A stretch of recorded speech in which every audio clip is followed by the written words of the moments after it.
Have you ever felt erased by the very person who was supposed to see you? Not ignored, not misunderstood, erased. I still remember that day like it's carved into my bones. Brooklyn, late afternoon, air thick with the smell of rain on hot pavement. I was standing in the living room, holding a letter that should have been the proudest thing my family ever saw. West Point, my acceptance. Proof that the long nights, the endless push-ups in the dark, the straight A's, they all meant something. I thought my dad would look at me differently, maybe even smile. Instead, he stared at the envelope like it carried a virus. His jaw clenched, eyes sharp. "You think this makes you a soldier?" His voice was low at first, almost like a growl, then louder. "That uniform isn't for girls, not for you." The words landed like punches. My chest tightened, but I forced myself to stand straight to meet his glare. I wanted to say, but I earned this. I wanted to remind him I was his daughter, but he didn't give me a chance. He grabbed my duffel bag from the corner, one I had packed with hope, not fear, and slammed it against my chest.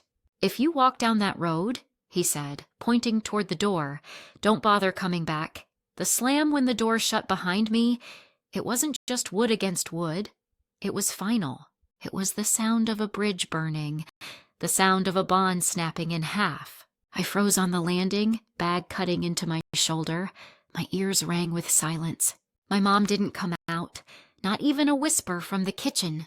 My brother peeked around the stairwell, eyes wide, but his small hands gripped the railing and he stayed still. That silence was worse than any scream. I waited. A second, 2, 10. Hoping he'd call my name. Hoping my mom would open the door and tell me this was just anger, not forever, but nothing. The air grew heavier, pressing down on me until I couldn't breathe. And in that silence, I realized I was on my own.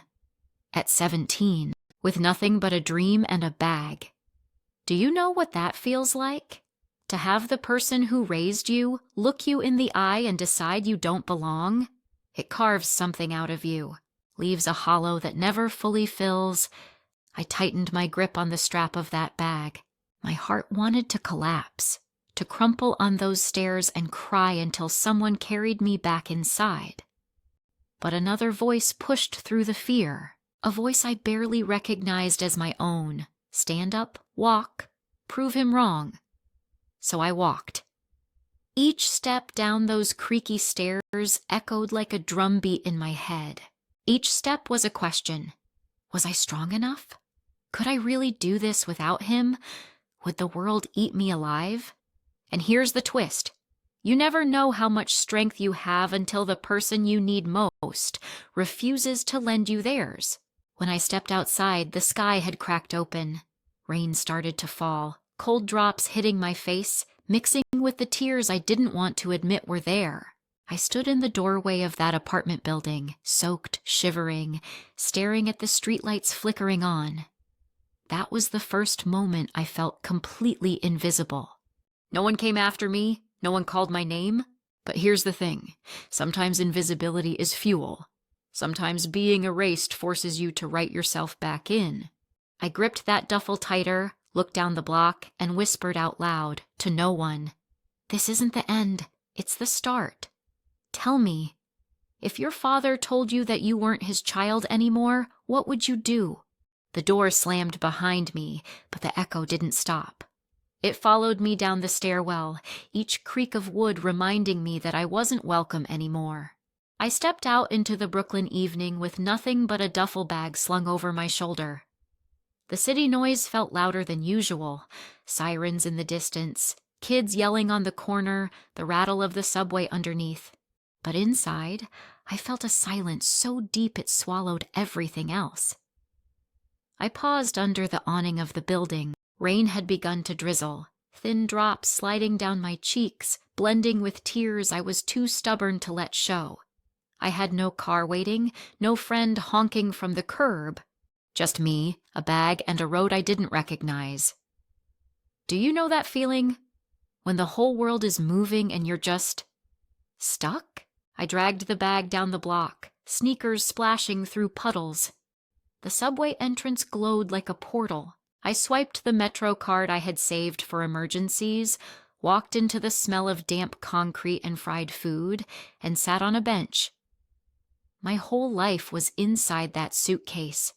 2 uniforms, a notebook with my goals scribbled in blue ink, and a photo of my mom and brother smiling on a beach trip we took before everything broke. I kept pulling that photo out, staring at it, asking myself, do they still want me? The train screeched in. I boarded, sat by the window, pressed my forehead against the glass. The city blurred into streaks of light and shadow. Strangers packed around me, some arguing on phones, some lost in music, some asleep. None of them knew I had just lost my family. Isn't that wild? You can be falling apart and the world just keeps scrolling. I got off near Fort Hamilton, close enough to feel the weight of what was coming, military life, no turning back. I walked to a small diner, slid into a booth, and ordered coffee I couldn't afford. The waitress refilled it twice, never asking why I sat there alone with swollen eyes. That diner became my shelter for the night. At 3 a.m, I dragged my suitcase to a cheap motel. The carpet smelled of smoke. The sheets were scratchy, but the door locked. I curled up on the bed, staring at the ceiling, replaying my father's words. Don't come back, over and over like a curse. But here's the strange part. Somewhere between the tears and the exhaustion, I felt a spark. If no one was going to open their arms for me, I'd have to build my own wings. That thought scared me, but it also lit something inside. So I whispered to the empty room, tomorrow I start. Tomorrow I prove I belong. And let me ask you, have you ever had to carry everything you are in just one suitcase and still convince yourself the world is worth stepping into? The first morning of training hit me like a fist. The bugle tore through the dark at 5 a.m. And before I could blink, I was out of bed, boots laced, standing in line with 40 other cadets. The air smelled like wet grass and sweat. The drill sergeant's voice cracked across the yard like thunder. Move faster! You think this is a picnic? I was the only woman in my unit. 1 pair of small boots among rows of heavy ones. 1 ponytail in a sea of shaved heads. Did I notice the stares? Of course. Did I feel the whispers? Every day. But what cut the deepest weren't the silent looks. It was the laughs, sharp and loud, as if I had stumbled into a place I didn't belong. Hey, sweetheart, you lost? Thought the ballet school was across town? Don't trip over your own rifle. At first I tried to laugh with them, pretend it didn't sting. But in the quiet of the barracks, when I pulled the thin blanket up to my chin, those words crawled into my chest and sat there. Have you ever been surrounded by people who look right through you as if you're invisible until they want to make you small? Push-ups until my arms shook. Runs until my lungs burned raw. I refused to drop out. Every blister, every tear I swallowed, it all became fuel. I wanted to scream, I deserve to be here just as much as you. One night after lights out, I sat on my bunk, polishing my boots until I could see my face in them. A guy across the aisle whispered, "Why do you even bother?" No one expects you to make it. I looked up, met his eyes, and said, "That's why I will." His smirk faded. For the first time, silence won. Still, the doubt haunted me. Not just theirs, mine too. Could I actually survive this? What if they were right? What if I was just playing soldier in a man's world? But each morning, when the whistle shrieked, I dragged myself up. Because the thought of going back to the slammed door, the words, "You're not my daughter," that scared me more than any obstacle course. I want you to picture this. Mud up to my knees, rifle slipping from my hands, sweat burning my eyes, and above me, voices. "She's slowing us down." Dead weight. The sergeant barking, "You either climb that wall or you quit." My palms tore open on the rope, blood mixing with mud. My legs trembled, and I climbed, inch by inch. I hauled myself over, dropped on the other side, chest heaving. The jeers didn't stop, but I had done it. That night, lying in my bunk, I realized something. They could laugh, they could doubt, they could bet against me, but they couldn't take away the one thing I still owned, my will. And let me ask you, have you ever been in a room where everyone's waiting for you to fail? What would you do? Fold or fight? Because in those long nights I made a promise. If I was going to be the only daughter, I would also be the last one standing. The desert has a way of swallowing you whole. The heat pressed down like an iron hand. The dust filled every crease of my uniform, and the silence before dawn was almost unbearable. We had been deployed for weeks, nerves stretched thin, eyes scanning every rooftop, every alley, every shadow. You never forget the smell. It's not just sand and sweat. It's anticipation, fear laced with gun oil. That morning started like any other patrol. The sky barely lit, boots crunching over gravel. I remember adjusting my helmet, thinking only about water and shade. And then an explosion. The ground ripped open beneath us. The sound tore the air apart, louder than anything I'd ever known. My ears rang, vision blurred, the taste of metal in my mouth, voices, shouts, chaos. Ambush! Get down! Gunfire cracked from every side, the sharp ping of bullets against metal. I hit the ground hard, my rifle clutched to my chest. Dust turned to smoke, and through it I saw them. My unit scattered, some crawling, some screaming, one man pinned under a toppled Humvee. Have you ever been in a moment where seconds stretch into forever? Where your mind screams stay down, but your body moves anyway? That was me, crawling through the dirt, heart pounding, fear like a weight in my throat. Every instinct said hide, but something else, something louder, pushed me forward. I reached Private Ellis first. Blood covered his leg, the kind of wound you don't shake off. He looked at me, eyes wide, and muttered, "Leave me." I shook my head. Not happening. I dragged him by his vest, bullets snapping overhead, dirt flying. My muscles burned, lungs screamed, but step by step, I pulled him into cover, and then another voice. "Miller! Over here!" Sergeant Davis was down, clutching his chest. The ambush wasn't letting up. Mortar rounds thudded around us, each one closer, each one shaking the earth beneath. My rifle slipped in my grip, sweat stinging my eyes, but I ran. Have you ever run straight into fire, knowing it might be the last thing you do? I remember the weight of Davis in my arms, heavier than he looked. I remember the way his breaths rattled, shallow and fast. I pressed my hand to his wound, whispered, "Stay with me, stay with me." All around, my brothers shouted, fought, fell. It's strange. Time slows when death breathes on your neck. I saw everything in fragments. The glint of a rifle barrel, the streak of tracer fire, the way the sunlight cut through smoke like broken glass. And then, silence. Not complete, but a shift. Our air support had arrived. Jets screaming overhead, thunder rolling as they struck back. The ambush faltered, their fire thinning. When it was over, we were broken, bodies bruised, blood soaking the sand, eyes hollow, but we were alive. Because in that chaos, we had pulled each other through. I sat on the ground, helmet in my hands, shaking so hard I could barely breathe. And I thought, if Dad could see me now, would he still say I didn't belong? Let me ask you, what would you have done? Hide in the dirt and pray it passed? Or crawl through fire to drag someone else out? Because in Afghanistan, I learned something no training yard could teach me.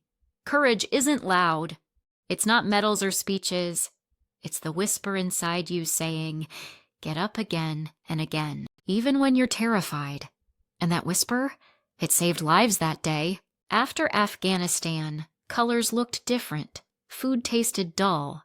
The air on base felt too clean, like the world had been rinsed and left out to dry. I walked off the transport with dust in the seams of my boots, and that thin tremor in my hands I tried to hide. At night, the quiet hummed like a generator. In the quiet, memories crawled out, faces, shouts. The way the sky turned white when the first blast hit. I'd close my eyes and hear the rattle of metal against metal, like a fence shaking in the wind. But there was something else humming underneath the noise. Respect. It didn't arrive with trumpets. It came in small, almost invisible ways. A nod across the mess hall. A seat saved without a word. A tray of eggs slid closer. Someone holding a door, just long enough to say, "I saw what you did." The same guys who once joked about ballet now asked where I wanted the radio on a patrol. You don't forget a shift like that. It's the difference between pushing alone into a headwind and feeling the wind ease up, even just a little. We were back to drills soon after. Fluorescent lights, weapons spread across the table, gun oil in the air, cutting through everything, clean and sharp. We stripped rifles down to bones and built them back again. Talk was short. Laughter came in bursts, then died quick. I kept my head down, cloth moving in small circles, breathing like I was back under fire, steady in, steady out. That's when Sergeant Davis looked up. He studied me for a second, like he was deciding whether to say what was hanging in the room. "You're cold under fire," he said. Simple as that. Not a flinch. Not a blink. Ice. The word hit the table and echoed. Someone repeated it under their breath, testing it. Ice. Another voice caught it and threw it back, a little louder. Ice. The room tilted toward me, not in challenge this time, but in agreement. A rhythm formed, quiet and sure. Ice, ice, ice. I didn't smile. I didn't know how. But I felt something click into place. Like a bolt seated right for the first time. A name chosen by people who had bled beside me. A name you didn't buy, didn't ask for, didn't wrap in a ceremony. You earned it by staying calm when the world split open. From then on, it stuck. Briefings changed. Ice, you take point on ingress. Ice, your call on the route. One syllable, clean and cool, cutting through the noise of radio traffic. I started marking maps with a new steadiness, lines like arteries across the terrain. Sandtable exercises ran smoother. Guys who once jockeyed for command glanced my way and waited. Not because I was loud, but because I was consistent. You learn this fast. Consistency is its own kind of courage. There was this one-night exercise, moon thin as a paper cut, night vision painting the world in grainy green. We moved in a staggered file along a dry riverbed, rocks sharp under the soles. I heard a clink, metal on stone, and raised a fist. The file froze. Nothing, just wind. Then a second clink, closer, I whispered. Hold. We crouched there, breathing through open mouths, counting heartbeats. A dog barked somewhere far. In that thin space between sound and silence, I felt the old panic knock at the door. I didn't let it in. I thought, slow everything down. I nudged the point man left, shifted the rear security to higher ground, and waited for the noise to repeat. When it did, we saw it. Loose straps on a pack catch, not a tripwire, false alarm. We moved on, small call, no fireworks. But afterward, the radio voice came through, warm with relief. Nice catch, Ice. That's the thing about a name like that. People think it means you don't feel, that you're made of something hard and numb. It's the opposite. You feel everything. You just don't let feelings drive. Fear sits in the back seat. Doubt too. You keep your hands on the wheel. Still, pride has an aftertaste. Late in the barracks, when the lights were out and the room settled into the soft chorus of sleep, I would stare at the bunk above me and hear another name in the dark. You're not my daughter. The door. The echo. It lived in my chest like a second heartbeat. I could be ice to a platoon and still be not enough to the man who taught me how to tie my shoes. Tell me, have you ever worn a title that fit at work but felt loose at home? One afternoon, between ranges, a younger private slid onto the bench across from me. He cleared his throat, eyes flicking to the rank on my collar and back. "Ma'am, sorry, ice," he said, stumbling over it. "How do you not freak out?" I took a sip of lukewarm coffee and told him the truth. "I do. I just do it later." He blinked. Then he laughed, soft and surprised, like he'd been given permission to be human. Word travels, stories grow legs. I'd catch snippets I didn't start. The way I pulled Ellis, the way I steadied Davis, the way I paused the patrol, the way I read the map. Little things, nothing heroic. Just a pattern of calm. And that pattern, more than any single moment, is what kept the nickname alive. A few weeks after the ambush, we held a small ceremony for promotions and commendations. Nothing flashy, folding chairs. A portable speaker that crackled when the wind hit. When my name was called, I stepped forward, palms dry, chin level. I didn't look for approval in the crowd. I didn't scan for a face that wasn't there. I stood, received, stepped back. My unit thumped my back and moved on. That night, alone, I took the paper out again, read the lines without rereading my father's words between them. Progress comes in inches. Here's the part I want you to hear. The nickname wasn't the prize. The prize was the trust behind it. The fact that when the ground shook, someone instinctively looked my way. The fact that on the worst day, the team ran toward me, not from me. I used to think belonging was a vote you had to win. Now I think it's a promise you keep. One quiet decision at a time. Sometimes, in letters I never sent, I imagined telling my father about ice. I pictured his face, the crease between his eyebrows softening, the flinty voice dropping an inch. Maybe he'd say nothing, maybe he'd nod once. Maybe he'd ask what it meant to be cold when everything burns. I don't know. I still don't. But I know this. A door slammed can't stop a name spoken by people who would lay down their lives beside you. So when the radio crackled and someone called, "Ice! Your move!" I answered without hesitation, not because I wanted to prove anything anymore, but because I had become the person who could. The nickname fit not like armor, but like skin. And you, have you ever been renamed by the life you chose, not the one chosen for you? If you have, tell me. I want to hear it. The first time I wore my dress blues to a wedding, it wasn't mine. It was my cousin's. A hotel ballroom in Manhattan, ceilings dripping with chandeliers, waiters gliding with silver trays like they were born to carry champagne flutes. Guests shimmered in satin and silk, sequins catching the light with every movement. I had polished my shoes until I could see my face in them, pressed every line on my uniform crisp, and pinned every ribbon with hands that didn't quite stop trembling. I told myself I belonged there. I told myself that walking into that room as an officer was a statement. I had built a life, carved it out of stone when the door to home had slammed. But the moment I stepped inside, heads turned. Not cruelly at first, just curious. A young woman in uniform where lace and velvet were expected.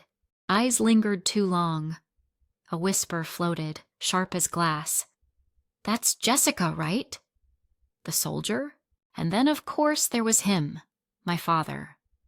Standing near the bar, a glass in his hand, the light bending off the rim.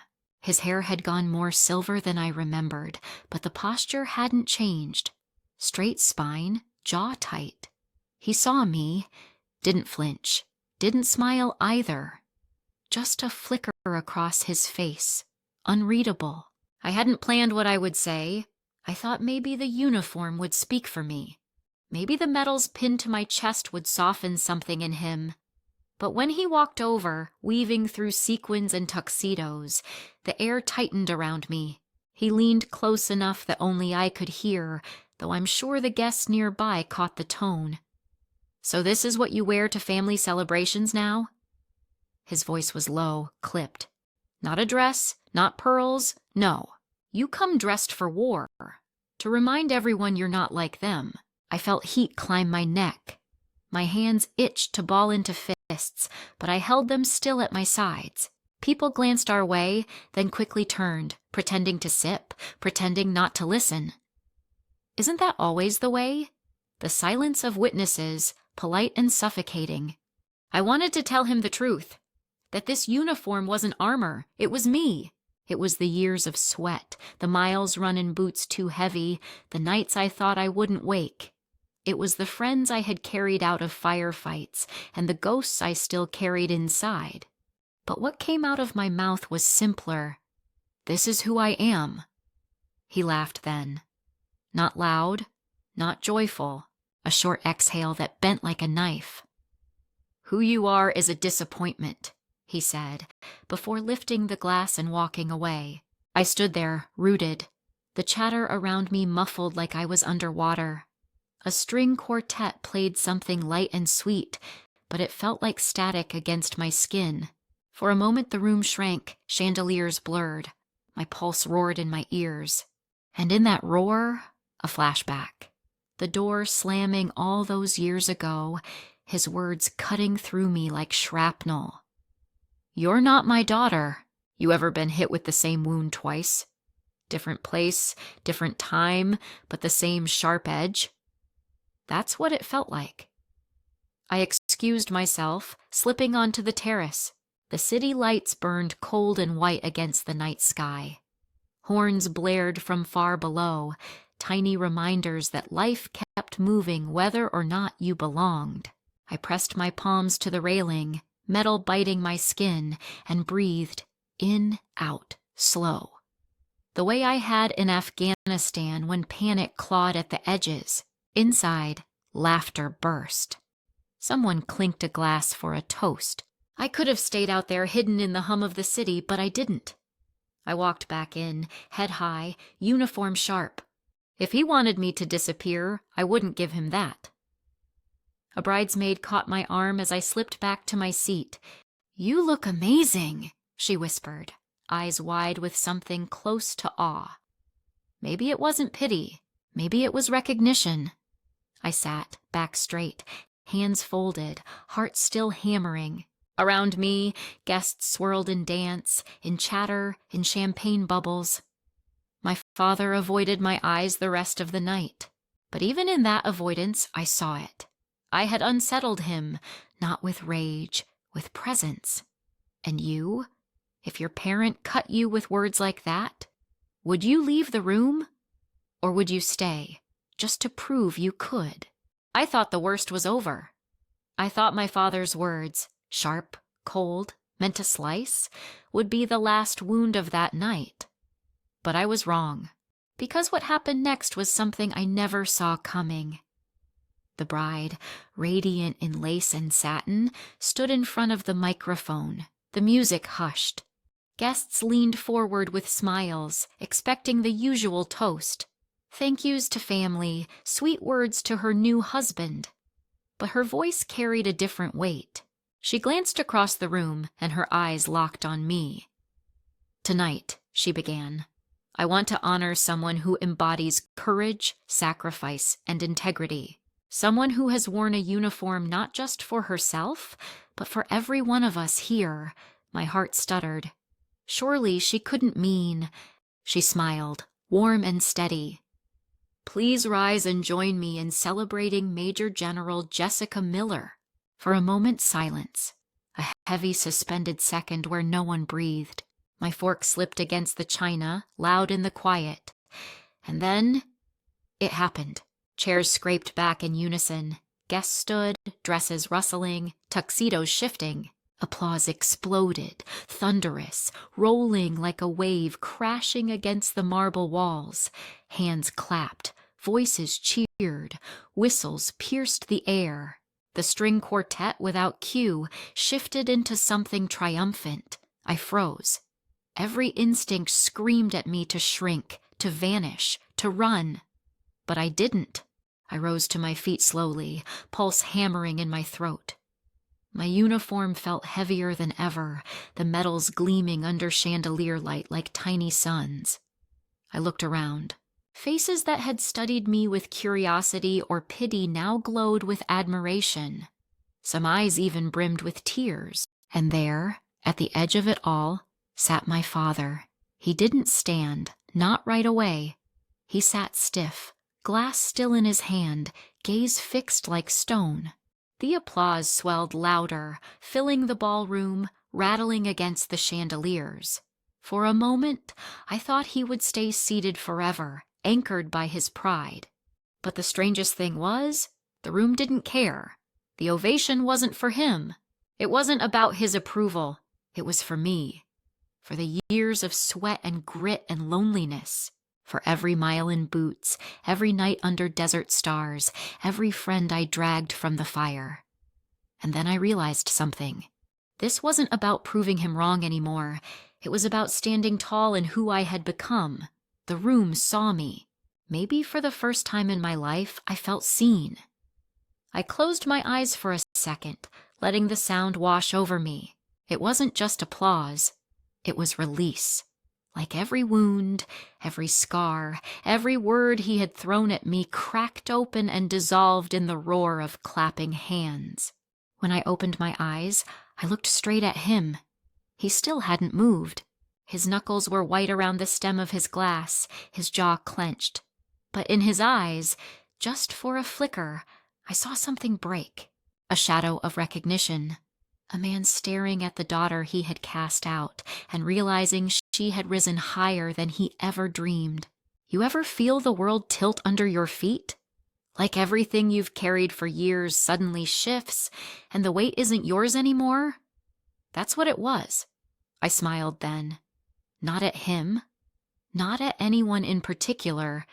Just at the moment. At myself, at the girl who left home with a single suitcase and no place to go, now standing in a Manhattan ballroom with the entire room on its feet. Would you have cried then? Or would you have stood still, letting the sound etch itself into your bones? I didn't cry. I stood. I listened. And I let the ovation fill every crack my father's silence had left in me. The applause from the wedding still echoed in my bones when the call came. My father had collapsed. A stroke, they said. Suddenly, the glittering lights of Manhattan felt like a different lifetime. I found myself walking through the sliding glass doors of a hospital, the smell of antiseptic replacing the scent of champagne. The hallways were quiet, almost too quiet, except for the steady beep of monitors and the faint shuffle of nurses' shoes.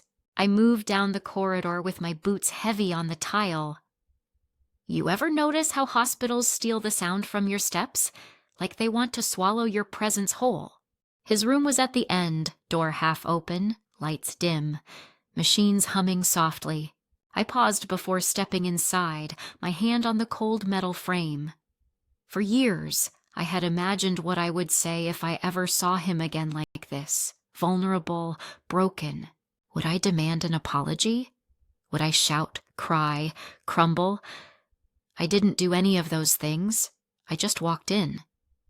He was lying there, pale against the sheets, his body thinner than I remembered. Tubes ran from his arm. His chest rose and fell in small, shallow waves. His eyes flickered open when he heard me. And then they locked on mine. For a second, it was like standing back in that doorway 17 years ago. Except this time, he couldn't slam the door shut. He couldn't throw me out. He could only stare. "Hi, Dad," I whispered. My voice cracked on the word I hadn't spoken to him in years. No answer. Just the monitor, ticking steady. Beep, beep, beep. I pulled the chair closer and sat down. The vinyl squeaked under my weight. I rested my hands on my knees, unsure what to do with them. It's been a long time, I said softly. A lot's happened. You missed a lot. His eyes didn't move. His lips didn't part. I couldn't tell if he wanted to speak or if the silence was his choice. You ever try to talk into a void? That's what it felt like. Every word of mine just falling into this cavern of quiet, swallowed by the steady rhythm of machines. I wanted to tell him about Afghanistan, about the soldiers I pulled from fire, about the nights I slept in desert sand, clutching my rifle, thinking of home. I wanted to tell him about the day they called me Ice, about the medals pinned to my chest, about the ovation that shook the ballroom walls. But none of it mattered if he wouldn't hear it, if he wouldn't let me in. So instead, I sat there, watching his chest rise and fall, listening to the sterile hum around us. The silence between us stretched long and sharp, like a blade. For years, I had trained to endure the sound of gunfire, the roar of chaos. But this silence, was harder. It pressed on my ribs, tightened my throat. At one point, a nurse came in, checked his vitals, and slipped out again. She smiled at me, like she assumed I was the dutiful daughter. I didn't correct her, I just nodded. When she left, I leaned closer, my voice barely above the beep of the monitor. I'm here. Even if you don't want me to be. Even if you can't say it. Still nothing. Just that silence. And yet, I didn't leave. I couldn't. For once in my life, I wasn't the one shut out. He was the one lying inside a world he couldn't control, and I was on the outside, waiting. You tell me, if you were me, would you have walked away? Or would you have stayed, listening to nothing, hoping for a word that never came? I stayed, because somewhere, buried deep in that silence, I thought maybe, just maybe, he was listening after all. The first thing that hit me was the sound. Not crying, not wailing. It was the crisp echo of boots on pavement, the low murmur of a bugle warming up, the shuffle of uniforms. Military funerals have their own silence, sharp, heavy, disciplined. And standing there, watching the casket draped in the flag, I felt that silence settle into my bones. It wasn't my father's funeral, not yet. It was one of my old comrades from Afghanistan. A man who'd laughed with me under the desert sun, who'd shared MRES and terrible jokes, who'd once pulled me out of a crater when shrapnel caught my leg. And now, he was gone. As I stood with the other soldiers, stiff-backed, shoulders squared, I saw faces from my past. Faces lined with years of war, years of loss. And among them, an old friend of my father's, someone I hadn't expected. He recognized me before I recognized him. His hair was thinner now, but his eyes were steady. He gave me a nod, one of those solemn nods men give at funerals when words feel too small. After the service, after the rifles fired their salute and the bugle sang taps into the sky, we gathered in the hall of the Veterans Post. The air smelled like coffee and polished wood, the kind of scent that belongs to old military buildings. I stood with my cup untouched, staring at the folded flag they'd handed to my comrade's widow. That's when he walked up to me, the old friend of my father's. His voice was low, rough, like gravel. Jessica. He didn't say Major. He didn't say General, just Jessica. I turned, waiting for the usual line, the usual question about Richard Miller's daughter. But instead, he sighed. Your father. He never knew how to be a dad. The words froze me. He talked about you, the man continued. His hands trembled slightly as he held his cup. Not to you. Not to anyone who could carry it back, but in quiet moments, overseas, at the bar, in late-night calls, he'd say, I don't know how to fix it. I don't know how to talk to her. Quote. My throat tightened. All those years I had pictured him cold, cruel, certain of his rejection. And now I was hearing this, A man who was haunted not by anger, but by helplessness. He carried that regret, Jessica, every damn day. The words cracked something in me, because it was too easy to hate him when he was the villain, when he was the man who slammed the door. But this was messier. A father who didn't know how to reach his daughter, who hid his shame behind silence and pride. I wanted to scream. I wanted to say, why didn't he just tell me? Why didn't he try? But the words never left my mouth. Instead, I just stood there, holding my untouched coffee, watching steam curl and vanish into the air. Sometimes the truth doesn't set you free. Sometimes it just makes the cage bigger. As the crowd thinned, the man put a hand on my shoulder. Don't think he didn't love you? He just didn't know how to show it. I nodded, though my chest was on fire. Love without action, regret without repair. That was the legacy he had left me. On the ride home, the flag from my comrade's casket burned in my mind. A symbol of sacrifice, a symbol of loyalty. I thought about my father and wondered if, when his time came, I would ever feel the same honor laying a flag across his chest. Tell me, what's worse? A parent who never loved you, or a parent who loved you but never knew how to say it? The chapel smelled faintly of wax and wood polish, the kind of scent that lingers in places where time slows down. My father's body lay still, wrapped in the flag he had once mocked when it sat on my shoulders. For years, I had imagined this moment, his silence, my anger, but nothing prepared me for the weight of reality pressing on my chest. I stood in uniform, my medals catching the low light, boots firm against the marble floor. For a heartbeat, I wasn't his daughter. I was the officer leading the right, the soldier delivering closure to a man who had worn pride like armor and regret like a hidden wound. They placed the folded flag in my hands before it would be passed to the family. Tradition, discipline, duty, it all moved with mechanical precision. Yet in that moment, the ritual felt deeply personal. My fingers trembled. Not from weakness, but from the storm beneath the surface, I stepped forward. Every eye in the chapel followed me. My voice was steady, the same voice that had commanded troops under fire, but inside I was breaking. Richard Miller, I said, pausing as the syllables echoed, was my father. The words sliced the air. For years, I had denied him that title in my own mind. And now, at the end, I gave it back.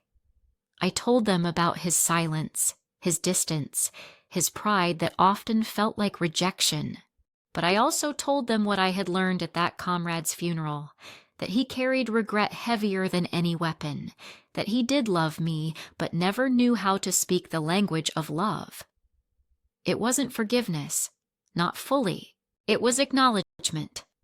And maybe that was enough. When the rifles fired the salute outside, I felt the vibration in my chest like thunder rolling through old wounds. The bugle played taps, its cry rising and falling like a breath that never comes back. And as the final note hung in the air, I bent down, placed my gloved hand on the flag, and whispered words he would never hear.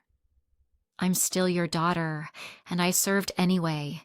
I stepped back, shoulders squared, my face unreadable. But inside something softened, not healed, not whole, but softened. The military rite was for him, but it was also for me, a way to close the circle that had begun the night he slammed the door. So let me ask you, if you had one last chance to speak, not to change the past, but to mark its end, what would you say? I never thought the end of this story would be so quiet. Not with applause, not with arguments, not with the heavy slam of a door, just silence. And in that silence, I've had to learn how to listen. I'm sitting here, months after the funeral. The folded flag still rests on my dresser. It's heavier than it looks. You'd think a triangle of cloth wouldn't weigh more than a few ounces, but somehow it feels like a whole history is sewn into it.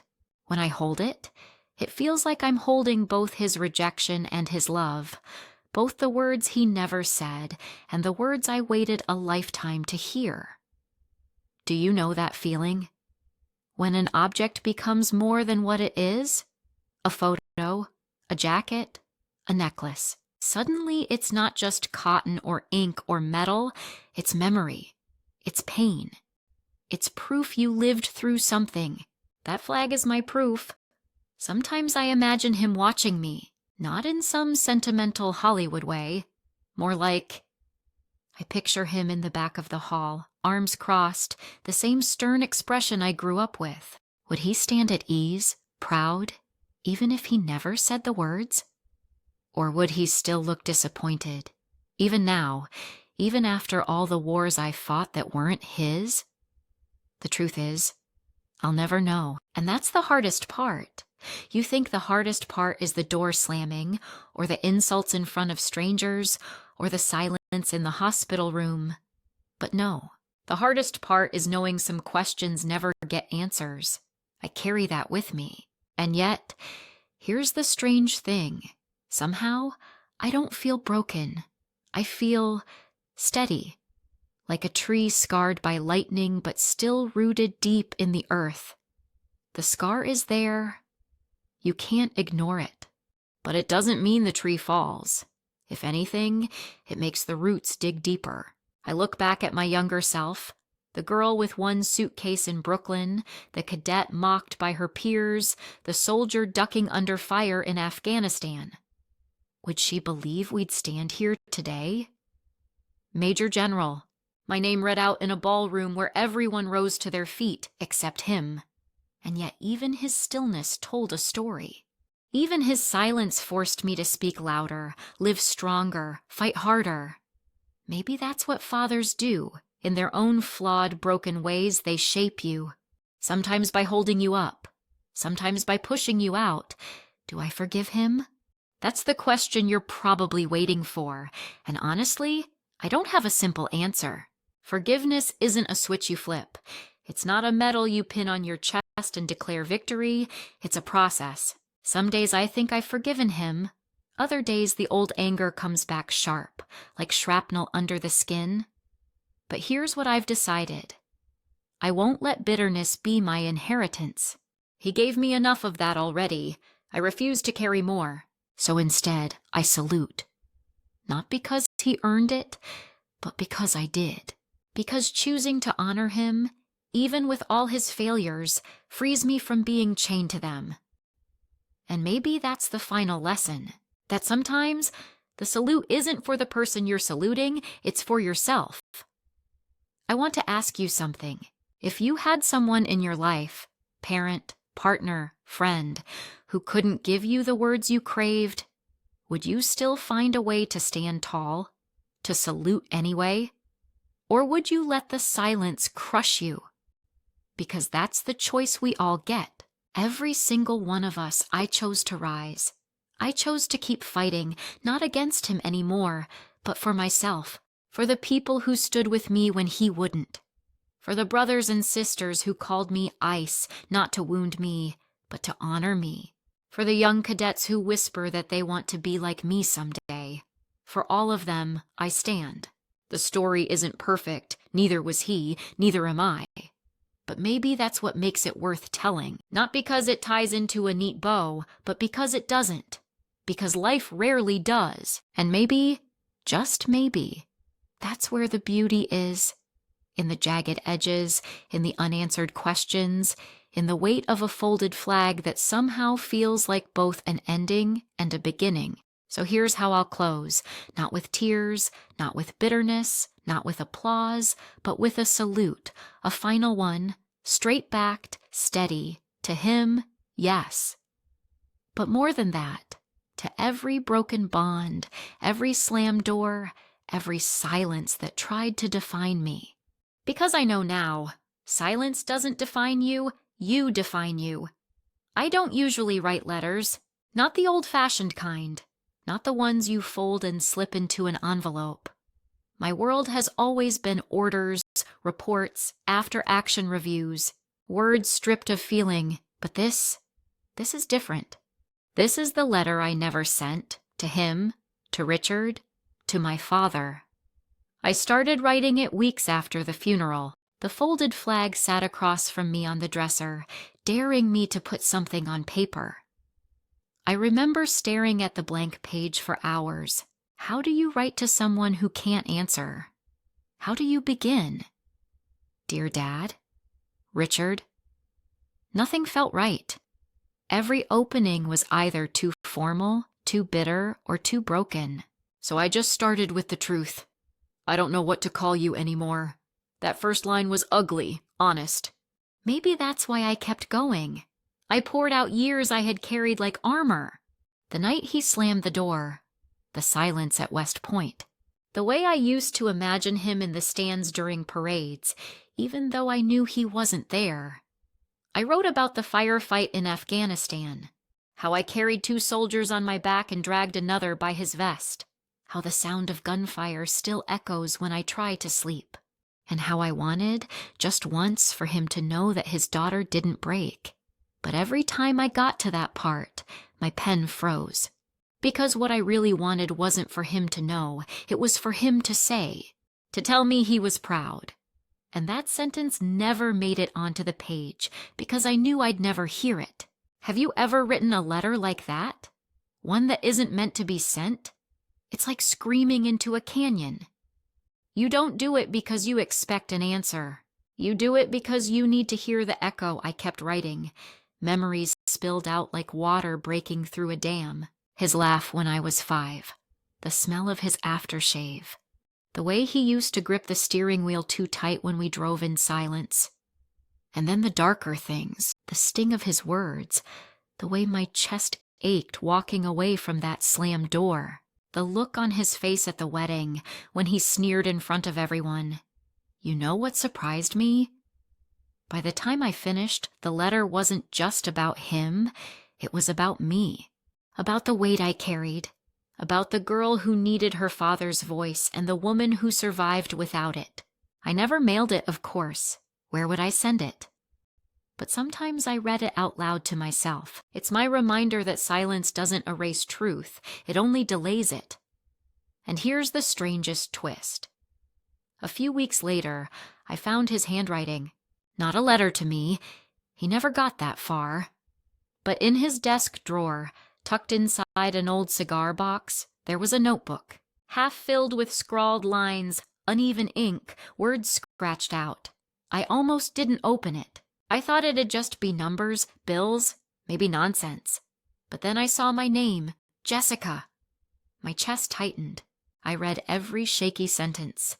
He wrote about watching me walk away at 17, about how he told himself he was protecting me when really he was protecting his pride.